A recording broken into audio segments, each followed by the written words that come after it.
Assalamualaikum warahmatullahi wabarakatuh. Bismillahirrahmanirrahim.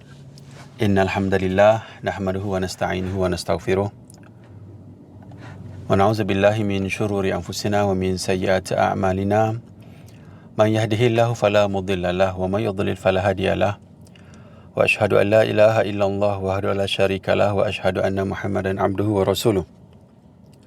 Segala puji hanya bagi Allah. Kami memujinya, memohon pertolongan dan ampunan kepada Allah. Kami berlindung kepada Allah dari kejahatan diri kami dan teruknya amal perbuatan kami. Barang siapa yang Allah beri petunjuk, maka tidak ada yang dapat menyesatkannya, dan barang siapa yang Allah sesatkan, maka tidak ada yang dapat memberinya petunjuk. Saya bersaksi bahawa tiada ilah yang berhak diibadahi dengan benar kecuali Allah semata, tidak ada sekutu baginya. Dan saya bersaksi bahawa Nabi Muhammad SAW adalah hamba dan rasulnya. A'udzubillahi minasyaitonirrajim. Ya ayyuhalladzina amanu taqullaha haqqa tuqatih wa la tamutunna illa wa antum muslimun. Wahai orang-orang yang beriman, bertakwalah kepada Allah dengan sebenar-benar takwa kepada Allah kepadanya, dan janganlah kamu mati kecuali dalam keadaan muslim. Ya ayuhan nasu taqu rabbakumul ladzi khalaqakum min nafsin wahidatin wa khalaqa minha zawjaha wa batha minhuma rijalan katsiran wa nisaa'a wattaqullaha alladzi tasaaluna bihi wal arham innallaha kana 'alaikum raqiba. Wahai manusia, bertakwalah kepada Rabbmu yang telah menciptakan kamu dari diri yang satu, yakni Nabi Adam, dan Allah menciptakan pasangannya yakni Hawa dari dirinya. Dan dari keduanya Allah perkembangbiakkan laki-laki dan perempuan yang banyak. Bertakwalah kepada Allah yang dengan namanya kamu saling meminta, dan peliharalah hubungan kekeluargaan. Sesungguhnya Allah sentiasa menjaga dan mengawasimu. Ya ayyuhallazina amanu taqullaha wa qulu qawlan sadida yuslih lakum a'malakum wa yaghfir lakum dzunubakum wa may yuti'illaha wa rasulahu faqad faza fawzan 'azima. Wahai orang yang beriman, bertakwalah kamu kepada Allah dan ucapkanlah perkataan yang benar. Nescaya Allah akan perbaiki amal-amalmu dan mengampuni dosa-dosamu. Dan barang siapa mentaati Allah dan Rasulnya, maka sungguh dia menang dengan kemenangan yang agung. Amma ba'du, fa inna asdaqal hadithi kitabullah wa khairal hadi hadi Muhammadin sallallahu alaihi wasallam wa syarrul umuri muhdatsatuha fa inna kulla muhdatsatin bid'ah wa kulla bid'atin dhalalah wa kulla dhalalatin finnar. Sesungguhnya sebenar-benar perkataan adalah kitabullah, dan sebaik-baik petunjuk adalah petunjuk Nabi kita lah Muhammad sallallahu alaihi wasallam, yakni sunnah yang sahih. Seburuk-buruk perkara adalah perkara yang ada-adakan dalam agama. Setiap yang ada-adakan dalam agama adalah bid'ah. Setiap bid'ah adalah sesat, dan setiap kesesatan tempatnya dalam neraka. So kita ulang-ulang lagi hadis yang kita baca ni. Hadis ni adalah hadis Nabi baca ketika memulakan majlis yang disebut Khutbatul Hajjah. Hadis ni hadis yang sahih. Kita pergi kepada huraian sedikitlah tentang hadis yang kita baca ni. Sama juga poin dia, sebab bila Nabi baca banyak ni menunjukkan benda ni sangat penting, dan kita perlulah ambil pengajaran lah, dan apa lagi nak tahu maksud daripada hadis yang kita baca kan. Daripada pengalaman saya lah, kalau pergi ke masjid ataupun surau kan, bila imam atau khatib baca bahasa Arab, kita tak faham sangat pun, sebab dibacanya bahasa Arab, lepas tu kita tak tahu maksud, dan kita tak tahulah apa benda maksud yang nak disampaikan oleh Nabi ataupun dia nak disampaikan dalam ayat tu lah. So kita cuba huraikan, sebab perkataan ni banyak yang Nabi sebut ketika memulakan majlis. Jadi kita nak tahulah apa benda yang Nabi cerita banyak kali, supaya kita dapat ambil iktibar dan manfaat, insyaAllah. Kita ambil ayat pertama ni, Bismillahirrahmanirrahim ni, innal hamdalillah ni, sampai habis ayat dia. Maksud dia, segala puji bagi Allah, kami memujinya, memohon pertolongan dan ampunan kepada Allah. Kami berlindung kepada Allah dari kejahatan diri kami dan teruknya amal perbuatan kami. Barang siapa yang Allah beri petunjuk, maka tidak ada yang dapat menyesatkannya. Dan barang siapa yang Allah sesatkan, maka tidak ada yang dapat memberinya petunjuk. Saya bersaksi bahawa tidak ada ilah, Rabblah Tuhan yang berhak diibadahi dengan benar kecuali Allah semata. Tidak ada sekutu baginya, dan saya bersaksi bahawa Nabi Muhammad SAW adalah hamba dan rasulnya. Sebab nota pendek kat tepi ni, kalau tengok ni, saya letak daripada yang terpenting kepada yang penting lah, daripada apa yang Nabi baca daripada ayat atas ni. Pertama, tanda tauhid keesaan Allah. Ni Nabi sebut kat bawah ni kan, syahadah kita baca ni, saya bersaksi bahawa tiada ilah yang berhak diibadahi dengan benar kecuali Allah semata. Sebab Allah, of course lah, kita ni lahir Islam kan. Cuba kalau kita lahir bukan Islam, kita akan lebih appreciate yang perkataan ni. Ada Tuhan yang orang lain sembah kan. Ada zat ada kekuasaan lain yang orang lain sembah. Kita ni lahir Islam, kita tak ada sembah lah. Tapi ada orang lain dia ibadah, dia letak minta pertolongan atau ibadah dia kepada selain Allah. Termasuk juga kat sini kalau tengok kan. Kalau kita baca lah dalam buku-buku ataupun pengalaman orang yang contoh yang saya tengok ni daripada orang sembelih binatang kepada bukan kerana Allah kan. Dia telah merosakkan kalimah syahadah dia kan. Ada orang zaman dulu kot ambil lembu lah sembelih kepada pantai lah. Kalau tengok pada benda-benda yang mistik tu memang ada yang merosakkan akidah lah. So kalau ikut agama kita, kita memang nak kena sebut perkataan syahadah ni. Tengok apa yang Nabi sebut ni yang tertinggi kan. Dan bila kita baca perkataan syahadah ni dan kita ni secara rasmi Islam lah, tapi dalam tu sendiri meletakkan supaya kita ni betul-betul berakidah yang cantik lah. Maknanya tidak ada benda yang selain Allah yang kita minta pertolongan, yang ghaib lah, kecuali Allah semata. Dan tidak ada apa yang sama dengan dia kan. Dan benda ni kalau tengok pada hari ni kan, banyak yang minggu ni sebut tentang kes GISB dan juga banyak pertembungan orang agama kan, yang kata ada satu golongan ni dipanggil mujassimah kan, yang meletakkan sifat Allah seperti makhluk kan. Dan kalau kita kaji benar-benar perkataan tu, sebenarnya benda yang tidak dimaksudkan begitulah. Maksud dia masih lagi dalam konteks. Kalau kita tengok dalam surah Al-Ikhlas tu kan, Allah tak ada satu yang sama dengan Allah Ta'ala kan. Tapi orang menggunakan perkataan yang samar-samar lah untuk mengelirukan orang ramai. So benda tu kalau ikut pada hukum yang asal, kafir lah maksud dia. Tapi tak begitu. Kita kena faham sikit dari konteks ilmu. Sebab apa yang orang bincang pada ketika tersebut sebenarnya dari sudut ilmu dan juga pemahaman orang tu sendiri, dan juga kita tengok pada niat orang yang menuduh lah. Pertama tentang tauhid ni, kita kena betul-betul pegang lah. Maksud dia tauhid yang kita bawa ni tidak syirik kepada Allah Ta'ala kan. Saya bersaksi bahawa tidak ada ilah yang berhak diibadahi dengan benar kecuali Allah semata, dan tidak ada sekutu baginya. Ni kena pegang betul-betul. Sebab hari ni benda syirik ni banyak berlaku dalam JSB. Kita tengok ada, dan juga ada sesi yang saya bawa tu cerita tentang kumpulan-kumpulan yang sesat. So banyaknya pergi kepada benda yang akidah ni. So hati-hati, banyak hati-hati. Nombor 2 tentang kenabian Nabi Muhammad ni yang kita baca bawah ni, kalimah syahadah ni kan. Saya bersaksi bahawa Nabi Muhammad SAW adalah hamba dan rasulnya. Pengakuan bahawa Nabi Muhammad adalah hamba dan utusan Allah yang diutuskan, yang membawa risalah agama, risalah Islam lah. So kita kena ikut sebiji apa yang Nabi bawa kan. Apa yang Nabi larang, kita kena tinggalkan lah macam tu. Nombor 3, pujian bagi Allah. Atas ni Nabi sebut tentang pujian bagi Allah. Segala puji hanya bagi Allah, kami memujinya, memohon pertolongan dan ampunan kepada Allah. So perkataan yang saya baca ni, dia start dengan pujian bagi Allah lah, tapi seletak dalam hierarki lah, sebab tauhid yang tertinggi kan. Nombor 4, permohonan pertolongan dan keampunan. Yang ni memang kita nak minta lah sentiasa. Tengoklah dalam mukadimah Nabi pun, Nabi minta pertolongan kepada Allah. Apa yang Nabi letak dalam bahasa Nabi letak dalam perkataan Nabi SAW, kami berlindung kepada Allah dari kejahatan diri kami dan teruknya amal perbuatan kami. Maknanya kita sendiri pun memang teruk lah, memang jahat lah. Kita ni manusia kan, yang akan membuat kejahatan kepada diri sendiri lah. Maksud dia kan, solat lambat, macam-macam lah kita buat dosa kan. Tengok aurat orang, kita sendiri pun buka aurat. Anak-anak, amanah yang kita ada ni, takut ke kita dengan amanah yang Allah bagi ni kan? Kita buat ke tak? Kita zalimi orang kan, macam-macam lah.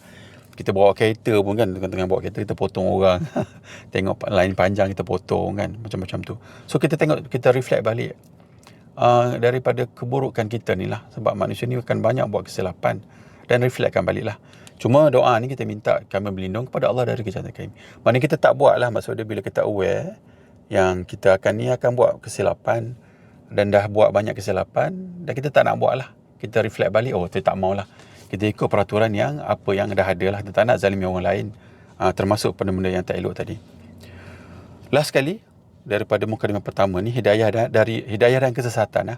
Pada siapa yang Allah beri petunjuk, maka tidak ada yang dapat menyesatkannya. Maknanya bila Allah bagi petunjuk kat seseorang tu, tak adalah orang yang boleh sesatkan lah. Datanglah 1000 orang, dia tak akan sesat. Tapi bila Allah beri petunjuk, maksudnya kita mencari petunjuk yang benar lah. Dan juga baca hadis-hadis yang banyak, yang Nabi isyaratkan orang yang benar ni di kalangan orang yang sedikit lah. Selepas kematian Sayyidina Umar Khattab dulu, fitnah ketada agama ni, kekacauan dalam agama ni telah berleluasa dengan banyaknya. Apalagi sehingga dah ke hujung-hujung nak kiamat ni kan, hujung-hujung. Dan sangat-sangat menakutkan lah. Kita tengok yang beri pertolongan kepada Palestin pun orang yang kita cemuh lah, daripada golongan Syiah kan.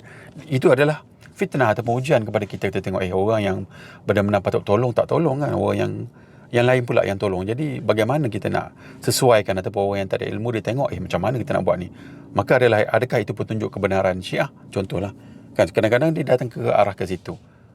So kita kena tengoklah daripada apa yang Nabi sebut kan, barang siapa yang Allah beri petunjuk maka tidak ada dampak menyesatkan. So kalau kita faham tentang agama, kita tahu apa konteks dia dan kita fahamlah, tak sesat kita insya-Allah. Dan barang siapa yang Allah sesatkan, maka tidak ada yang dapat memberi petunjuk. Sebab orang yang memang kecenderungan dia nak pergi kepada benda yang sesat. Padahal kita dah letak ke jalan yang benar, nak pergi juga ke situ. Susahlah kita kan. Dan benda ni pun atas kehendak, macam tadilah kita kata ke atas ni, kami berlindung kepada Allah dari kejahatan diri kami kan. Dah ada signage dah pun kan. Potong juga orang ataupun merah jalan juga lampu kan. Nak buat macam mana atas kita sendiri yang ambil jalan tu. Tapi ialah ketakutan selepas datang selepas mati ataupun datang hukuman daripada Allah, dan lepas baru kita menyesal. Kita tak mahu. Sebab Ustaz saya sebut masa dia tafsirkan surah Al-Baqarah, ada ayat dalam surah Yasin pun ada ayat tentang binatang berkaki 4 ni. So manusia ni sebab kita ada akal lah, Allah bagi akal, dan bezakan kita dengan haiwan ni adalah either binatang Allah tak bagi akal dan juga manusia lah.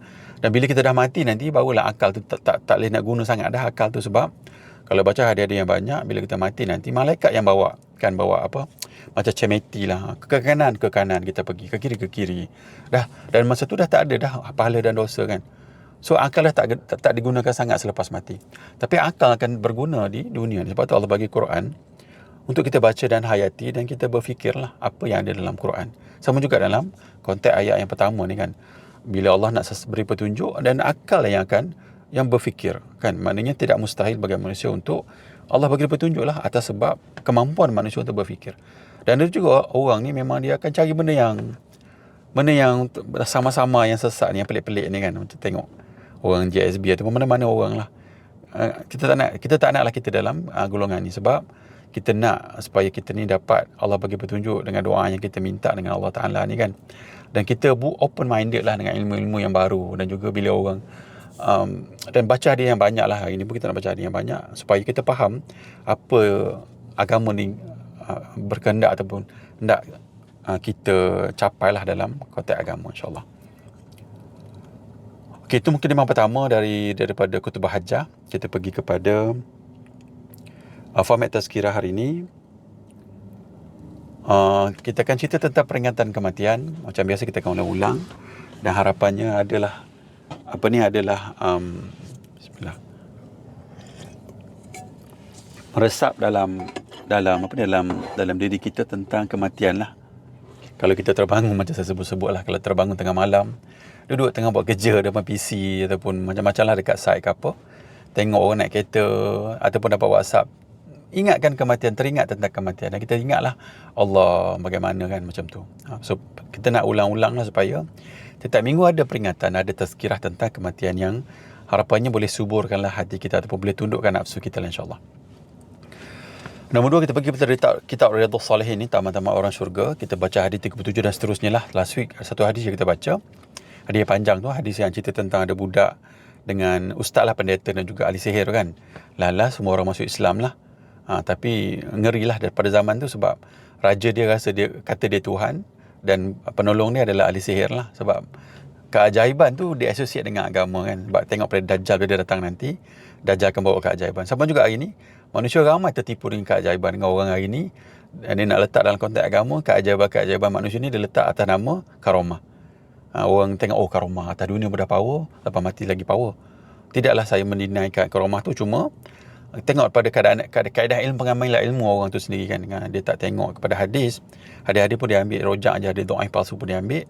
Dan bagaimana kita nak pegang dia pada benda dunia ni, benda-benda yang bukan Nabi pun dia ambil benda yang palsu, contohlah. Sebab kita tengok daripada kadar terus daripada ilmu yang Nabi minta suruh kita ambil yang sahih pun orang terlanggar, apa lagi yang biasa-biasa ni. Nak balik kepada hadis yang saya sebut tadi, hadis yang kita baca last week tu kan. So bila bertembung benda-benda yang sihir tu, so Allah takdirkan budak tu tadi belajar agama, dan Allah tunjuk macam juga benda yang gaib jugalah untuk melawan pada kadar dia. Dan juga hadis last week itu sebenarnya dalam konteks sabarlah, dan insyaAllah hadis tu Nabi cerita dan ramai orang ataupun semua orang masuk Islam lah lepas tu. So hari ni kita akan baca hadis 37 dan seterusnya lah, sesi 7. Ada dalam belah-belah hadis hari ni saya buat, cuma kita akan baca setakat mampulah. Macam tu. So kita pergi pada menuju kebijaksanaan ni, kita nak ingat mati. Sebab rakan kita yang dekat pun ada yang dah mati, office saya pun ada orang yang dah meninggal, dan kita sendiri pun ada saudara-saudara ataupun mak ayah kita dah meninggal kan. So kita ambil iktibar dan ingatkanlah setiap minggu supaya hati kita lembut. Dan ingatlah kerja ni adalah niat dia untuk kita, untuk kehidupan kita lah, untuk bagi kat anak isteri, untuk tanggungjawab kita. Janganlah jadikan benda ni sebagai benda yang sangat tunjang dalam kehidupan. Tunjang kehidupan adalah menuju mati tu, persiap diri untuk selepas mati.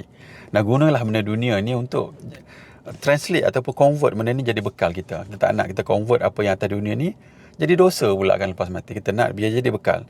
Dan bekal yang banyak tu, antara pahala yang besar adalah, antaranya adalah bila kita bagi manfaat kepada orang lain lah. Satu, pertama yang personal punya ibadat, tapi yang lebih besar adalah yang kita bagi manfaat pada orang lain. Dan manfaat pada orang lain ni dia bahaya sikit. Bila kita berinteract banyak orang ni, kadang-kadang kita tak sure sama ada itu bagi manfaat ataupun kita zalimi orang kan. Kena ada ilmu untuk tahulah. So dalam konteks ataupun dalam tujuan kita untuk kita ingat mati, kita baca hadis ni lah. Rasulullah SAW bersabda, banyakkanlah ingat mati, banyakkanlah ingat pemutus kelazatan, yakni kematian. Pemutus kelazatan ni sebenarnya Nabi suruh kita tinggalkan dunia sebenarnya kan. Sebab kita duduk atas dunia pun, sebab dunia ni dia bagi kelalaian lah. Dalam hadis Nabi sebutkan dunia ni ibaratnya seperti anak kambing, bangkai anak kambing. Tak ada orang nak pun, tak ada harga pun kan. Sebab tu zaman dulu kalau tengok khalifah zaman dulu bila nak bagi jawatan, dia sangat takut lah. Sebab jawatan yang dia dapat tu bukan datang dengan duit pun. Sebab objektif utama bukan duit. Sebab kita ni kerja memang kita nak objektif utama kerja lah memang duit pun kita kerja kan. Daripada kecil kita ajar macam tu. Selepas tu barulah mungkin ada niat kita berubah kan selepas tu. Tapi kita akan tenggelam lah. Tapi zaman dulu jawatan tu adalah satu bebanan yang besar lah. Sebab sahabat-sahabat Nabi ni dia tahu atas tanggungjawab dia, takut dia zalimi orang. Sebab tu dia takut. Dan saya baca dalam satu kitab tu, sudah cerita dulu, selepas Sayyidina Abu Bakar As-Siddiq dapat jawatan sebagai khalifah tu Rasulullah, dia pergi ke pasar untuk berniaga, dan Sayyidina Umar nampak dia. Dia kata, jangan, dah tukar dah jawatan kan. Nanti dia bagi duit daripada kerjaan lah untuk bayar gaji Sayyidina Abu Bakar tu. Maksud dia pun dalam keadaan yang sangat, dia tak ada expectation pun untuk gaji tu. Macam tu. So hadis pertama ni untuk kita, sebab kenapa saya relatekan begitu, sebab kehidupan kita memang ke arah dunia lah. Sebab kita duduk atas dunia pun kan. Sebab tu saya sebut tadi, akal ni akan memintas ke benda-benda dunia ni, biar akal kita ni tahu dalam konteks agama Nabi nak kita ni banyak ingat mati. Macam tu kan. Jangan duduk sibuk fokus kerja gila-gila kepada dunia. Nak kerja dunia boleh, biarlah dunia kita ni guna sebagai tool saja. Tool untuk kebaikan akhirat kita. Bukannya kata inilah benda ultimate kita buat kan. Macam tu. Kedua daripada Ibn Umar radhiyallahu anhu berkata, saya pernah bersama Rasulullah sallallahu alaihi wasallam, lalu seorang Ansar mendatangi beliau. Ia memberi salam dan bertanya, wahai Rasulullah sallallahu alaihi wasallam, manakah yang paling baik? Beliau sallallahu alaihi wasallam bersabda, yang paling baik akhlaknya. So pertama ni kita kena ingatlah, kita kena perbaiki akhlak kita sentiasalah banyak. Dan kitab Riyadhus Shalihin ni memang kitab yang memang akan fokus kepada akhlak. Sekarang ni kita tengah cerita tentang sabar kan. So harapannya bila kita dengar ada yang banyak tentang sabar ni, adalah melekat 2-3 hadis dalam jiwa kita kan. Bila kita nak buat sesuatu, kita teringat hadis Allah, Nabi katalah taghdab, jangan marah kan. So kita tak marah lah ketika kita nak marah. Dan Nabi kata sabar ni atas pukulan yang pertama. Pada saat yang kita dengar berita ataupun orang kita kan mungkinlah begitu senario, kita dah pangkat besar kan. Tiba orang tegur nak marah. Tapi sabar tu adalah pada pukulan yang pertama. Yang kita nak marah tu kita teringat, Nabi suruh sabar, dan kita sabar lah.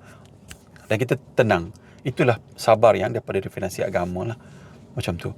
So akhlak, pertamanya sahabat ni bertanya, orang yang paling baik adalah orang yang paling baik akhlaknya. Lalu manakah yang paling baik cerdik? So ini kita nak fokus dalam konteks kematian lah. So sahabat ni bagus dia bertanya, siapa yang paling pandai, yang paling cerdik lah. Beliau SAW bersabda, yang paling banyak ingat mati. So, kita nak banyak ingat mati, kita buat setiap minggu ni supaya suburkan hati kita untuk ingat mati. Dan harapannya kita dengan tazkirah setiap minggu ni, 2 hari sekali ingat mati, 2 hari sekali ingat mati. Dan bila kita dengar berita kematian tu, sedihlah, takutlah dalam hati ni bila ada satu perasaan ketakutan dalam hati kita. Atau kita dengar peti kan, kita dengar, kita tengok orang benda terbakar, atau kita tengok musibah. Biar ada perasaan ketakutan. Tengok apa, macam-macam yang Allah buat, tengok ribut, biar ada perasaan ketakutan kepada Allah Ta'ala. Macam tu, dia ingat mati. Allah, musibah tu. Kematian musibah kan. Kita ingat mati macam tu lah. Yang paling banyak ingat mati dan yang paling banyak, yang paling baik dalam siapkan diri untuk alam berikutnya. Jadi, bila kita banyak ingat mati secara automatik, ini yang cerdiknya. Kita jadi cakna, kita jadi aware yang kita nak kena banyak beramal dan kita kena jaga akhlak kita dan kita jadikan banyak bekal yang sahih lah. Yang paling baik ni maksud dia yang paling berkualiti. Sebab kehidupan yang kekal adalah kehidupan selepas mati. Dan kita memang tertipulah dengan dunia ni. Sebab memang kita duduk dalam dunia pun. Tak boleh buat apa dah. Memang kita duduk dengan leka, dengan lara, dengan gadget, dengan banyak, dengan urusan anak-anak, dengan harta, travel lah, macam-macam. Kan? Benda-benda tu memang melalaikan kita lah. Dan dalam konteks agama, Nabi beritahu yang paling cerdik ni adalah orang yang banyak ingat mati. So bila kita travel, pergi ke mall kan, kita ingatlah zikir kepada Allah, ingat mati Allah. Tengok orang berjalan, tengok pergi mall, tengok orang non-Muslim, doalah. Allah jadi, Allah masuk, Allah bagilah hidayah kepada orang tu supaya masuk Islam. Biarlah minda kita ni sentiasa dalam keadaan, walaupun dalam keadaan kita duduk di surrounding kita benda-benda yang lara dengan mungkar banyak, tapi biarlah akal kita ni berada seperti saranannya Nabi SAW ni, insyaAllah. Hari ni ada yang sahih dua ni. So perjalanan kita masih lagi panjang. Kita nak ke sini, semua orang nak ke sini. Orang kafir pun nak ke sini. Orang sesat pun nak ke sini. Even kita kata orang JSB, orang Al-Arkam, semua nak ke sini. Orang Kristian semua nak ke sini. So kita nak cari ihdinas siratal mustaqim tu. Tunjuklah kami jalan yang lurus tu, jalan yang benar tu. Macam yang sebut tadi lah, yang paling baik, yang sahih tu kan. Yang ingat mati macam tu. Kita nak cari walaupun semangat yang tinggi untuk ke syurga, tapi kaedah jalan manhaj tu kena betul. So kita naklah supaya bekal kita buat semasa hidup ni dia jadi benda yang nyata lah, benda yang benar, apa yang Nabi nak, apa yang Nabi benar-benar suruh, bukannya yang doa yang palsu. Yang tadi yang saya cerita pasal keromah-keromah yang orang buat cerita je. Kita tak mahu yang tu. Kita nak carilah daripada hadis-hadis yang sahih. Sebab tu kita dalam sesi ni fokus utama adalah tengok pada yang sahih, dan juga yang tertinggi adalah akidah lah, insyaAllah. So kita nak ke sini insyaAllah, daripada tazkirah ni dapatlah kita ambil manfaat dan kita motivasikan diri kita untuk cari yang paling sahih dan beramal, insyaAllah. Okay, saya pause kejap kalau ada rakan-rakan nak masuk dalam 5 saat. Kalau tadi kita teruskan kepada topik yang kita nak cerita ni lah.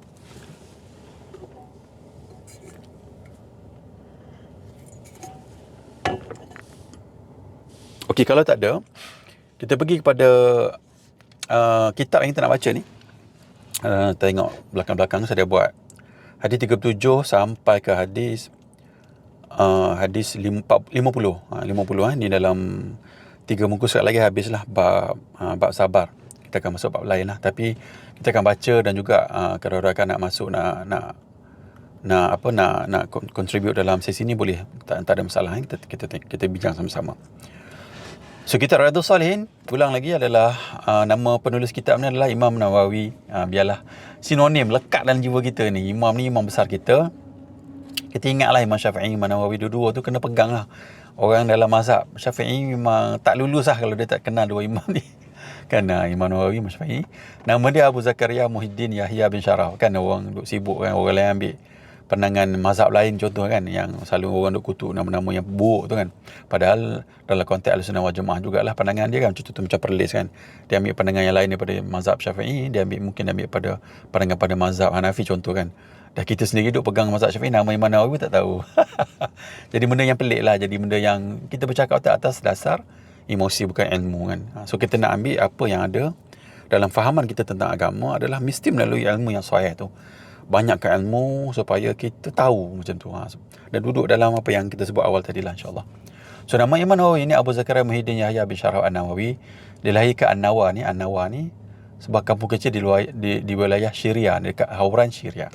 So nama dia ni adalah daripada nama tempat dia. Dia meninggal dalam 45 tahun, muda pada saya lagi dia meninggal. Dan dia karang banyak buku.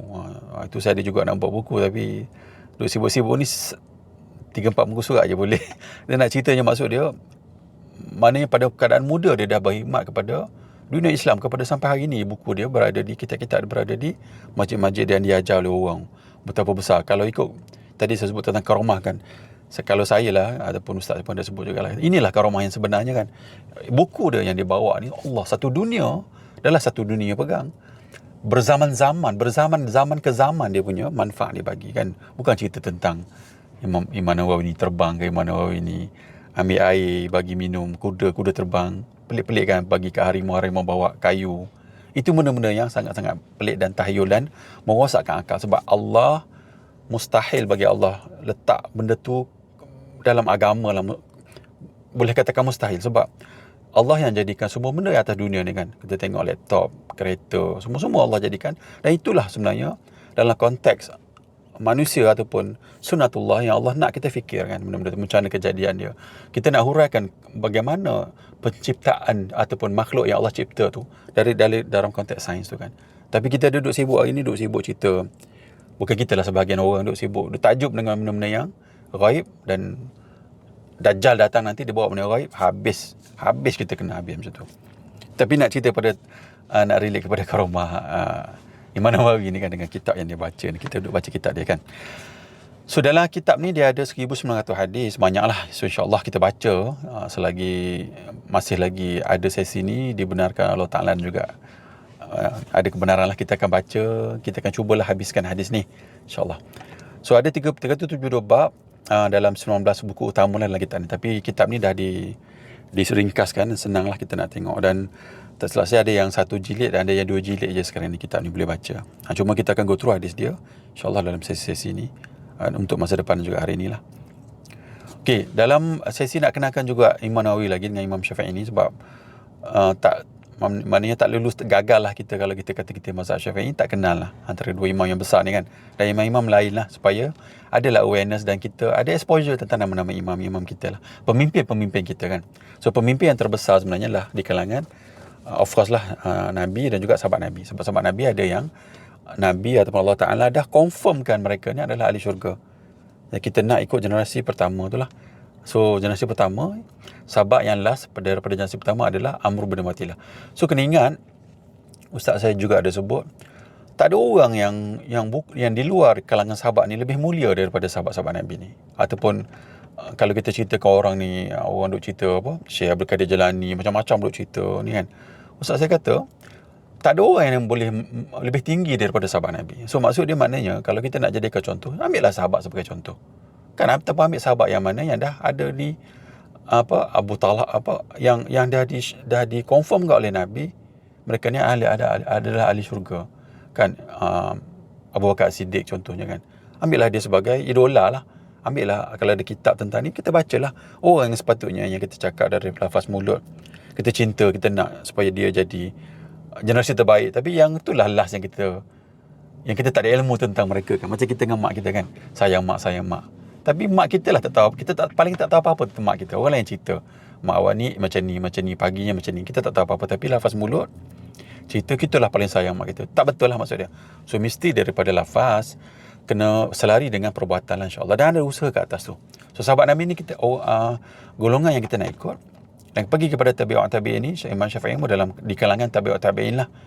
Dan kita nak ikut dia lah. Sebab dia pun dekat dengan zaman sahabat Nabi. Dan yang terbesar antara benda yang saya nak bawa ni adalah kita ikutlah akidah mereka. Tak ada keraguan tentang akidah mereka ni, yang mereka ikut akidah Nabi lah. Cuma kat bawah ni ada yang saya letak juga imam-imam yang dia lari sikit antara tafsiran dia lah dekat tentang akidah. So carilah akidah 4 imam ni, terutama Imam Syafi'i kan. So Imam Nawawi kita kat sini dia meninggal dalam tahun 676 Hijrah Okey, pergi kepada kitab ni. Kalau daripada muka surat depan kitab ni, kita ada dalam 30 minit kita boleh baca hadis banyak sikit lah. Kita dah baca bab taubat.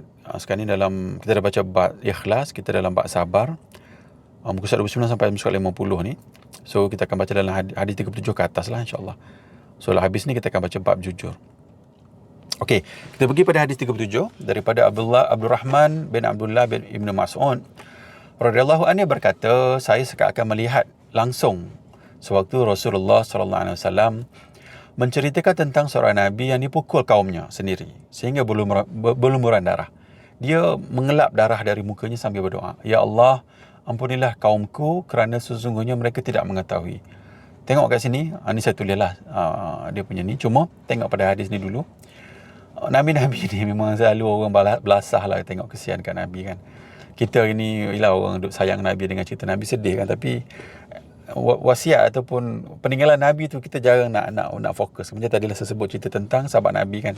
Kita tahu yang Nabi confirmkan ada 10 sahabat Nabi yang confirm syurga, dijamin syurga. Tapi orang tu lah last yang kita nak cari ilmu daripada dia orang, nak cari nak mentelaah ilmu ataupun kitab-kitab daripada yang peninggalan ulama tentang mereka. Tengoklah macam mana Nabi kena kan. Nabi ni kalau tengok Abdul Mas'ud ni, dia cerita ni, Nabi kena macam ni. Nabi kita Rasulullah SAW ni, walaupun Nabi cerita pasal orang lain, Nabi kena kat Taif kan, lebih kurang sama macam ni. Kena baling dengan batu kan, berdarah kan. Nabi kena macam ni.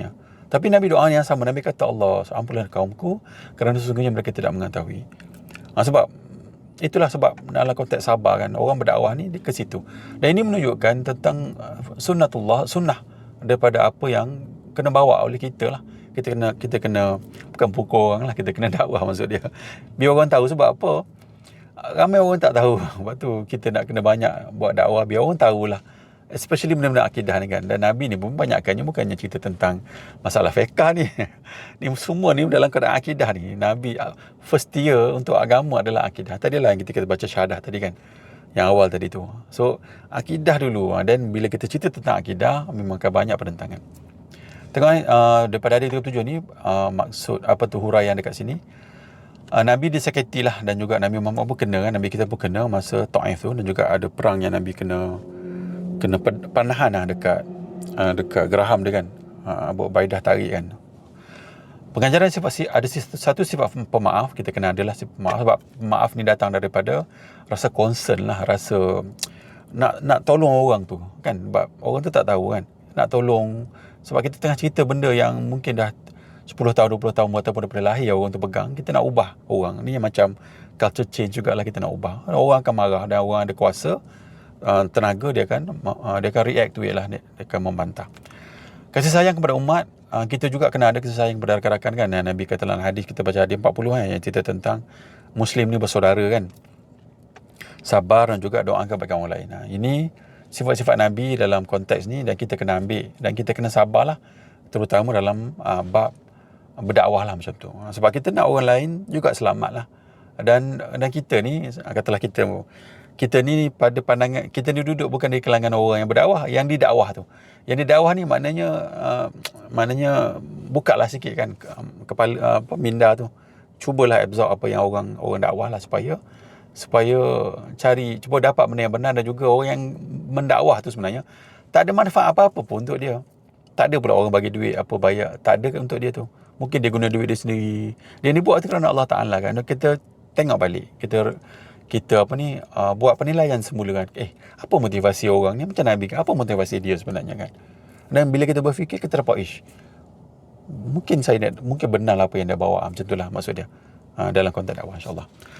Hadis 38 daripada Abu Sa'id dan Abu Hurairah radhiyallahu an, daripada Nabi SAW, beliau bersabda, seorang Muslim yang tertimpa musibah, kebingungan, kesedihan, kesakitan dan kesusahan, termasuk duri yang menusuknya, Allah pasti akan melebur segala kesalahannya. Hadis ini riwayat muttafaqun alaih, ini bermaksud Bukhari dan Muslim. Dua-dua ni Bukhari dan Muslim. Maksud dia, susah payah kita ni, demam ke apa benda yang musibah Allah bagi, yang luar daripada normal kita. Normal tak sakit kan.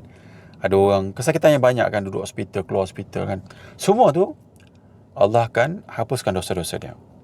Kena ingatlah, kesakitan, musibah tu adalah dalam konteks Allah untuk buang dosa kita, maksud macam tu. So kita kena sabarlah, maksud dia janganlah sampai, tapi kita tak buatlah, janganlah orang buat yang sampai tak bersyukur, sampai marah Tuhan, tak adalah kan. Maksud dia kita sabarlah. Allah, kita ingat Tuhan lah masa sakit. Allah kalau mati macam mana, Allah tak ada selera makan, Allah hilangkan rasa nak makan, kita rasa something lah, Allah tolonglah ya Allah. Dan masa tu pun saya rasa lah majoriti manusia akan berdoa kepada Allah kan. Ada ayat Quran ataupun hadis Nabi yang Nabi cerita tentang orang pergi ke laut, ke laut, lepas tu ada musibah, mulalah sebut nama Allah. Manusia begitu bila dia sakit, dan kita gunalah fitrah yang Allah bagi kepada kita. Dan masa kita sakit tu, masa kita tentang kesunyian atau pujian yang banyak, mesti datang perkataan tu lah, Allah tolong saya Allah kan. Dan daripada situlah jadikan dia sebagai starting point lah untuk kita kekalkan perkataan tu sehingga masa senang pun samalah maksud dia macam tu. Okey, kita baca lagi hadis ni. Saya ulang last hadis ni. Daripada Abu Sa'id dan Abu Hurairah radhiyallahu anhu, dari Nabi SAW, beliau bersabda, seorang Muslim yang tertimpa musibah, kebingungan, kesedihan, kesakitan dan kesusahan termasuk duri yang menusuknya, Allah pasti akan meleburkan kesalahan-kesalahannya.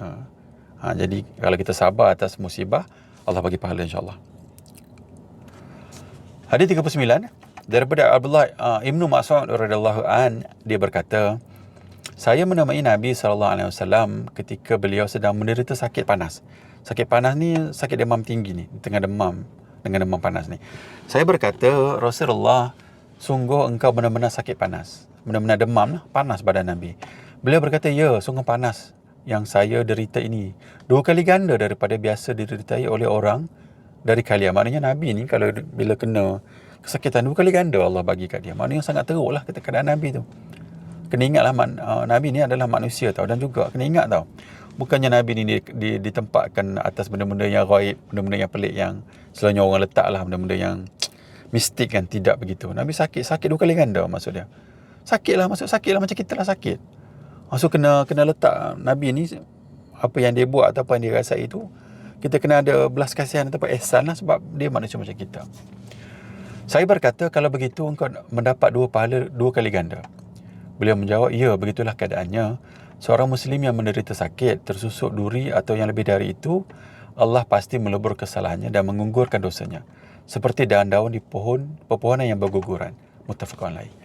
So dalam konteks hadis ni sama juga dengan hadis yang sebawah ni lah. So Nabi nak bagi tahu, ataupun sahabat tu dia bagi tahulah kepada Rasulullah Ibnu Mas'ud ni, sebab kemungkinan besar Nabi dah ajar sebelum ni kan perkataan tu. So sahabat ni bagi tahu, 2 kali ganda lah pahala Nabi dapat. Tapi nak ceritanya, pertama tentang sabarlah. So bila kita sabar dapat pahala. Nombor 2, kita jangan letak Nabi ni seperti mana yang macam orang Nasrani dibuat untuk Nabi Isa kan. Dia letak Nabi ni sebagai macam Tuhan ataupun ada sifat-sifat mistik dia. Tidak begitu. Nabi bila dia sakit lah macam tu. Kita kena letaklah dalam konsep pemahaman kita begitu, sebab Nabi juga manusia macam tu kan. So Nabi sakit 2 kali ganda pada kita, memang sakit lah, kesian. Hadis 40 daripada Abu Hurairah radhiyallahu an, dia berkata, Rasulullah SAW bersabda, siapa pun yang dikehendaki kebaikan oleh Allah, pasti dia diuji. Hadis riwayat Bukhari.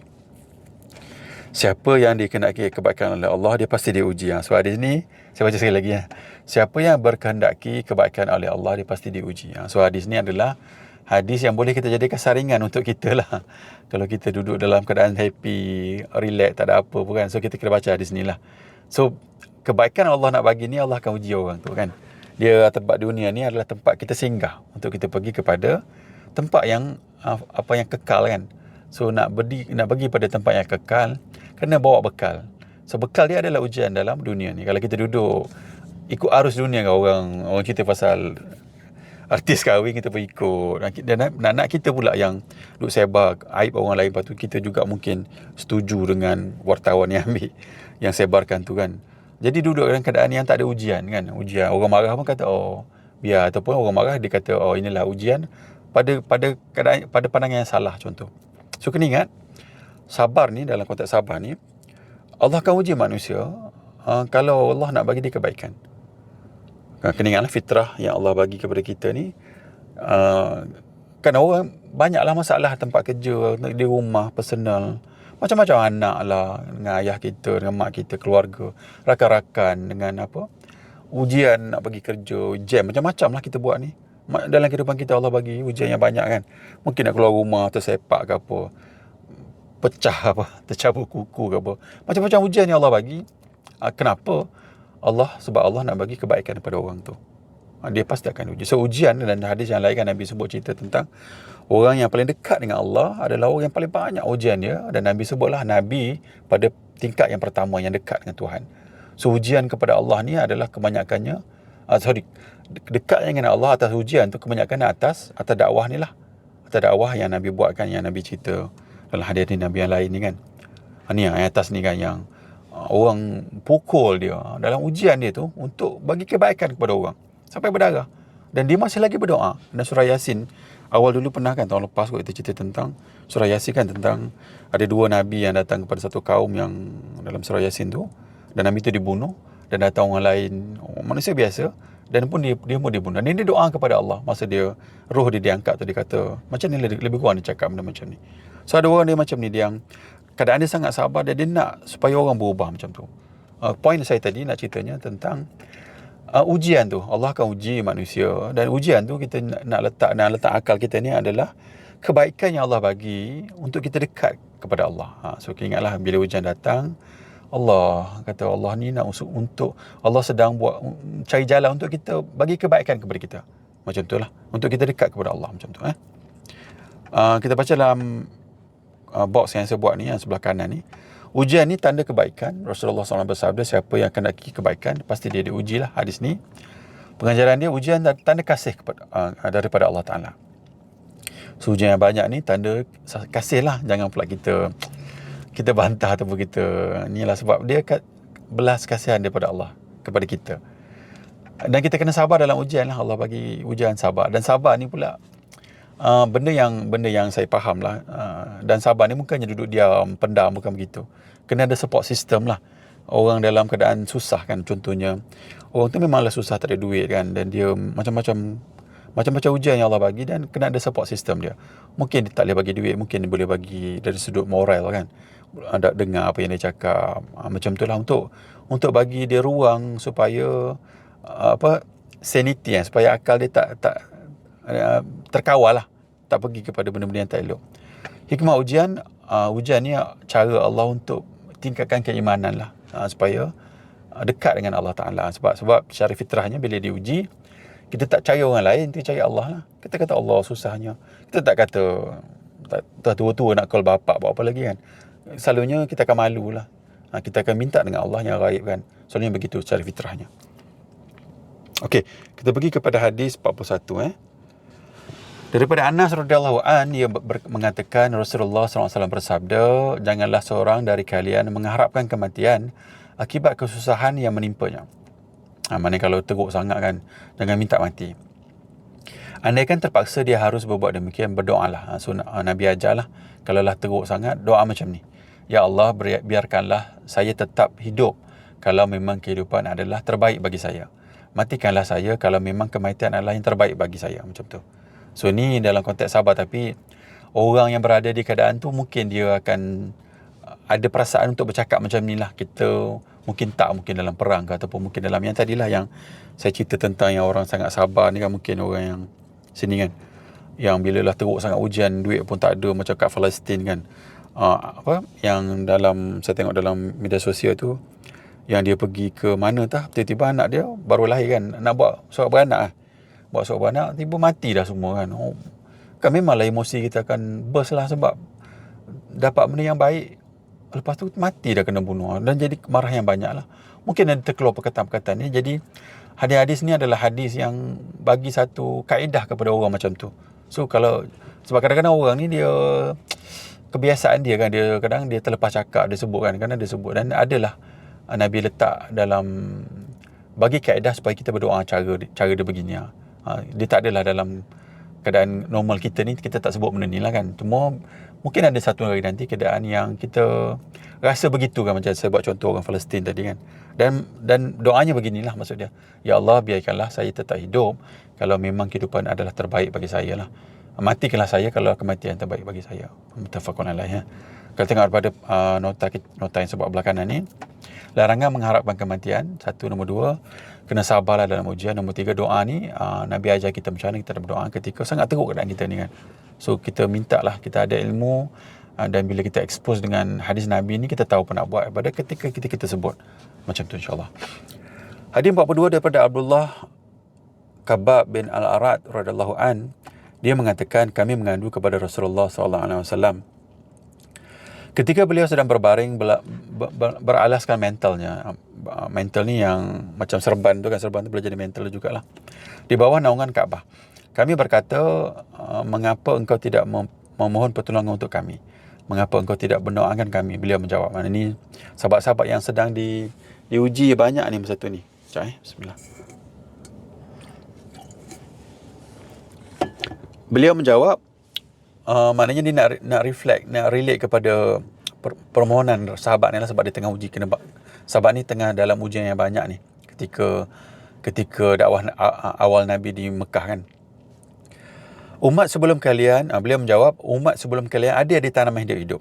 Maksud dia orang Islam zaman dulu, tanah yang hidup pun ada. Ada yang digergaji di atas kepalanya. Sangat teruk kan. Sehingga tubuhnya terbelah dua. Ni sama macam hadis yang kita baca itu kan, yang budak dengan pendeta dengan ahli sihir tu kan. Dia kena bunuh kan, gergaji kepala kan. Dan ada yang disisir dengan sisir besi sehingga tersayat. Daging ni terkeluarlah daripada tulang. Sangat-sangat menakutkan lah daripada apa yang Nabi sebut ni. Tetapi hal itu sama sekali tidak menggoyahkan agama mereka. Maknanya mereka ni tetap teguh pegang agama mereka. Kena ingat tau, pada zaman dahulu ni, benda yang terbesar kat sini adalah akidah ni. Bukannya masalah fiqh ni.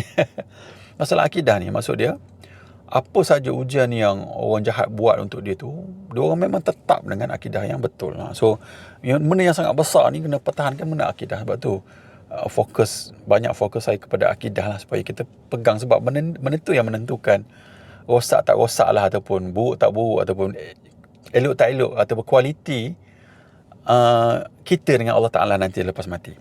Sungguh Allah pasti akan menjayakan Islam ini sampai merata daripada Syana'a hingga Hadraul Maut. Tidak ada yang ditakuti selain Allah, melebihi takutnya kambing terhadap serigala. Tetapi kalian terlalu terburu-buru. So, dia ada riwayat Bukhari. So, dalam hadis ni saya ingat, kita kena faham juga konteks sahabat ni. Kita jangan kata macam ujian macam tu pun sahabat dah mengadu kepada Nabi. Tidak. Sebab sahabat ni, even benda kecil-kecil pun dia akan datang kepada Nabi. Cuma mungkin ujian ni sangat berat lah, ataupun first time dia tengok ujian macam tu kan. Kita tengok benda yang baru dalam, macam contoh tiba-tiba ribut yang sangat teruk. First time ni memang kita akan react kadang-kadang melampau sikit-sikit lah. Tapi bila 2-3 kali dah jadi biasa dah, tak ada sangat nak react melampau. Tapi dalam keadaan ni mungkin sahabat ni dia tengok sangat teruk keadaan begitu, dan juga maybe dia pun tengok sayang dia kepada Nabi kan, sebab Nabi banyak kena ujian daripada orang ramai kan, dan dia tanya Nabi, doa lah macam tu, doa lah, kenapa tak doa macam tu lah. So Nabi kata, Nabi dalam konteks tu ni dia tulis, dia bagi tahu kepada sahabat tentang cerita umat Islam yang lama-lama dulu. Dia cerita benda tu, dan untuk sahabat ni ambil iktibar lah. So Nabi kata kat situ, zaman dulu lagi teruk lah. Maknanya sabar, insyaAllah Islam ni akan berjaya lah, akan satu dunia akan berjaya. Dan kalian ni terlalu, Nabi sebutlah, kalian ni terlampau terburu-buru lah, maksud dia nak sangat kejayaan tu. So dalam konteks hadis ni, kena faham konteks ni, dan juga mana kita kena sabar, insyaAllah. Kita tengok nota pendek kat sini. Poin dia, satu, kesabaran umat terdahulu memang sangat-sangat kuat lah, dia orang ni pegang untuk menjaga akidah. So tu benda yang sangat besar kan. Kita kena jaga akidah kita. Tapi pertama kena betul-betul evaluate balik, re-evaluate ataupun akidah yang kita pegang hari ni kan. Nombor 2, jangan terburu-buru. Nombor 3, memang kena sabar. Banyak ujian ni, lama lah kalau ikut dalam ujian tu, lama insyaAllah Allah akan bagi 3, 4 tahun, 5 tahun, 10 tahun insyaAllah. Benda tu akan dapatlah kemenangan insyaAllah. Jaminan kejayaan dalam Islam ni Nabi yang jamin, sebab kita beriman kepada Nabi kan. Ketakutan hanya kepada Allah, dan takut hanya kepada Allah. Dan takut ni tak semestinya, kena ingatlah, kita fahamkan maksud takut ni, dengan orang yang datang bawa pisau kita takut juga, tapi tak sama dengan ketakutan kepada Allah Ta'ala. So hadis 42 ni, itu dia punya hadis dia. Dan saya nak kembali kepada konteks yang kita sedang baca ni, dalam bab sabar lah. Kalau tengok sini, betapa sabarnya sahabat-sahabat Nabi, ataupun betapa sabarnya orang zaman dulu yang menjaga akidah ni kan. Dan orang yang bawa benda-benda ni akan ditentang lah, dan kita kena sabar macam tu, dan Allah akan uji mereka ni macam tu.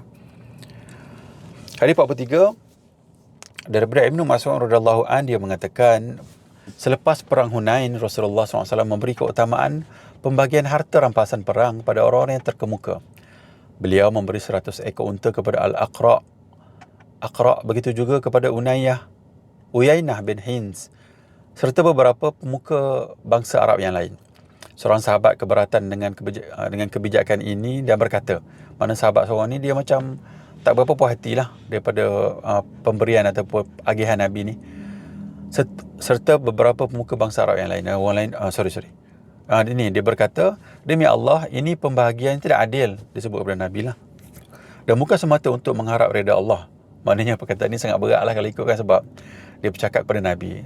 Tapi itulah kita tengok dalam konteks manusia kan, orang nak, ada je orang akan sebut benda macam ni. Dan juga kena ingat sebab ilmu ni masih lagi berjalan tau dalam di zaman Nabi. Bukannya kita kata semua sahabat ni dah graduate lah kira kan, dah dapat whatever lah, PhD ke apa. Sebab untuk mencapai ilmu yang Nabi bawa ni, dia kena melalui kesalahan yang banyak. Orang akan buat mistake, Nabi akan tegur. Buat mistake, Nabi tegur kan. So dalam konteks ni kita jangan merendahkan sahabat lah. Maksud dia dalam konteks ni, dalam konteks learning curve dia orang ni, para sahabat. Sebab sahabat pun awalnya tak ada ilmu jugalah. Awalnya kafir kan, majoriti, dan masuk Islam dan belajar macam kita. Dan ini sama juga macam kita. Awalnya tak ada ilmu, kita cuba cari ilmu supaya kita faham agama. Demi Allah, ini pembagian tidak adil dan bukan semata untuk mengharap ridha Allah. Boleh disebut benda ni kepada Nabi. Serunya, saya berkata, demi Allah, saya akan menyampaikan pernyataan ini kepada Nabi. Ini di belakang Nabi dia cerita kan. Biasanya kita sebut jugalah belakang perkataan ini kepada Nabi. Ibn Mas'ud ni, saya kemudian menemui beliau dan menyampaikan pernyataan seorang sahabat itu. Wajah beliau mendadak merah, seperti macam warna merah lah. Nabi ni bila dia marah, dia warna merah. Macam juga Nabi bila bagi khutbah kan, muka Nabi akan nampak warna merah. Sebab tegasnya Nabi bila Nabi bagi khutbah. Ataupun masa keadaan sekarang ni, Nabi marah lah ni. Beliau bersabda, siapa yang adil? Kalau Allah dan Rasulnya saja dia tengok tidak adil. Mana Nabi kata, boleh faham kan? Allah dan Nabi lah paling adil. Siapa lagi yang lebih adil? Beliau melanjutkan, semoga Allah selalu merahmati Musa, kerana dia pernah disakiti melebihi apa yang menimpaku, namun dia tetap sabar. Nampak?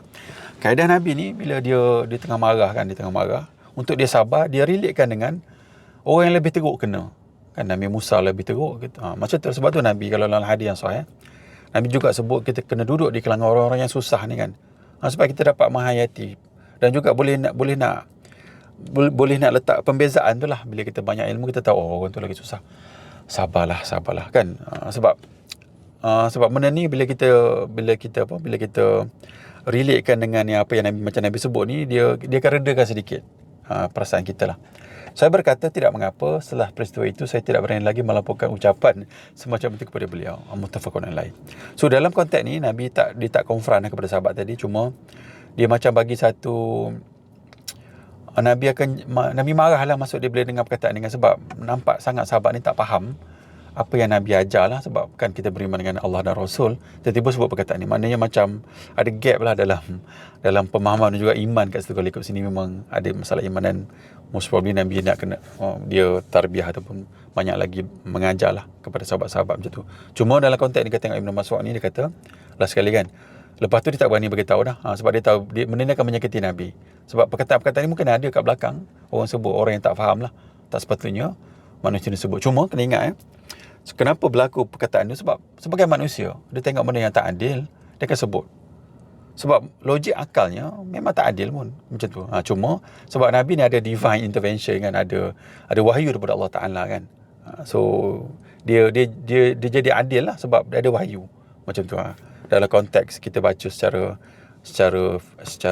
zahir dia nampak macam tak adil, tapi sebab Nabi ada wahyu, dia jadi adil lah, paling adil lah, maksud dia macam tu. Okey, kita pergi kepada hadis 44 ni.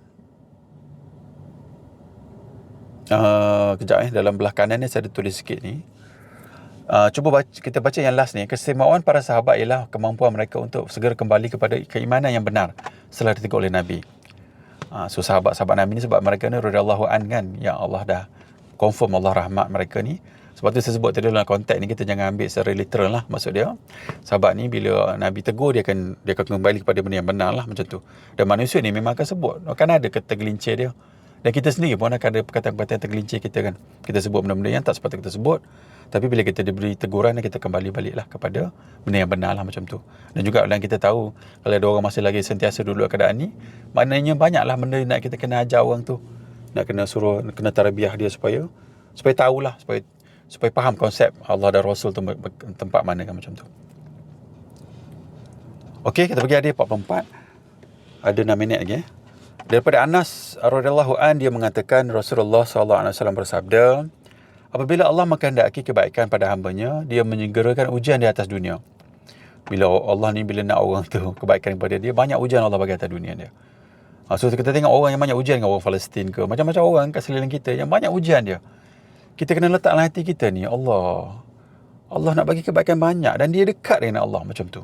Kita tengok orang mungkin ada adik-beradik kita yang anak dia sakit ke, macam-macam lah kita tengok Allah. Kita relatekan dengan hadis yang kita baca ni. Dan bila Allah kehendaki keburukan kepada hamba-Nya, dia tangguhkan balasan dosanya. Sehingga Allah akan menuntut pada hari kiamat. Tengok orang jahat ni, orang yang sentiasa bagi ujian kat orang ni. Tengok kan makin umur panjang. Umur panjang, lepas tu elok je dia kan, umur besar. Elok. Dapat je apa dia nak kepada dia. Dia zalim kan. Apa yang Nabi kata, dan kita beriman apa yang Nabi sebut ni, Allah akan menuntutnya pada hari kiamat. Kena ingat tau. Sebab balasan yang Allah bagi atas dunia ni yang saya faham dari ustaz saya, kebanyakannya melalui hati. Bila dia buat, hati dia makin tertutup. Dan banyak lagi kejahatan dia buat untuk orang. Dan orang beriman ni, kejahatan yang dia terima ataupun dia yang kena face through kejahatan daripada orang jahat tadi kan. Dan Allah takdirkan dekat dia kepada dia dengan Allah Ta'ala. Dan Allah banyakkan ujian kepada dia. Supaya ialah dekat lah. Itulah keadaan dia, fitrah dia dalam konteks agama. Nabi SAW bersabda, sungguh besarnya pahala tergantung kepada besarnya ujian. Apabila Allah mencintai suatu kaum, Allah uji mereka. Ni hadis lah kita baca. Siapa sahaja yang Allah redha, siapa yang redha dengan ujian tu, Allah akan redha dia. Dan siapa sahaja yang dia murka, Allah akan murka dia. Hadis riwayat Tirmizi, status hasan. So dalam konteks sabar ni, maksud dia dari banyak ujian yang Allah bagi, lagi dekat kita dengan Tuhan, dengan Allah Ta'ala lah. Kalau tengok sini kan Nabi kata, besar pahala tergantung besarnya ujian. Allah cinta satu kaum, Allah uji mereka. Dan kita tengoklah reflect kepada diri kita kan.